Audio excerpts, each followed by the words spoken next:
Jingoism is patriotism in the form of aggressive foreign policy. Jingoism also refers to a country's advocation of the use of threats or actual force, as against peaceful relations either economic or political, with other countries, in order to safeguard what it perceives as its national interests. Colloquially, it refers to excessive bias in judging one's own country as superior to a third an extreme type of nationalism. The term originated in Britain, expressing a pugnacious attitude toward Russia in the 1870s, and appeared in the American press by 1893.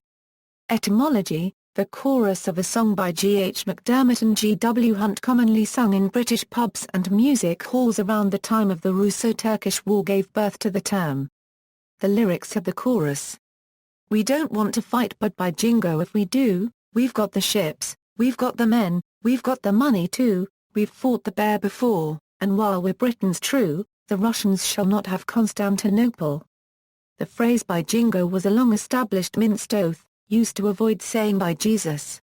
Referring to the song, the specific term Jingoism was coined as a political label by the prominent British radical George Holyoake in a letter to the Daily News on March 13, 1878. Usage: probably the first uses of the term in the U.S. press occurred in connection with the proposed annexation of Hawaii in 1893 after a coup led by foreign residents, mostly Americans, and assisted by U.S. minister in Hawaii, overthrew the Hawaiian constitutional monarchy and declared a republic. Republican President Benjamin Harrison and Republicans in the Senate were frequently accused of jingoism in the Democratic press for supporting annexation.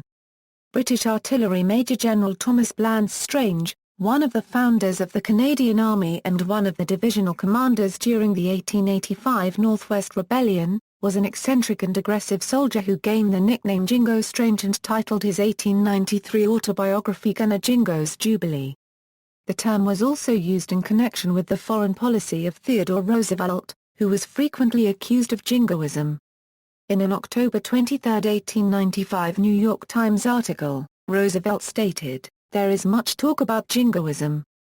If by jingoism they mean a policy in pursuance of which Americans will with resolution and common sense insist upon our rights being respected by foreign powers, then we are jingos." The policy of appeasement towards Hitler led to satirical references to the loss of jingoistic attitudes in Britain. In the 28 March 1938 issue of Punch appeared an E. H. Shepard cartoon titled The Old-Fashioned Customer.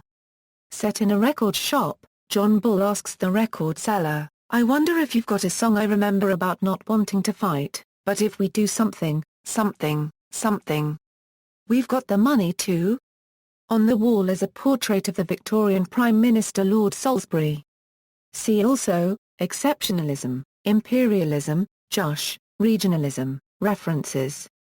External links, MacDermott's song lyrics, the song, "We Didn't Want to Fight," sung by Stanley Kirkby.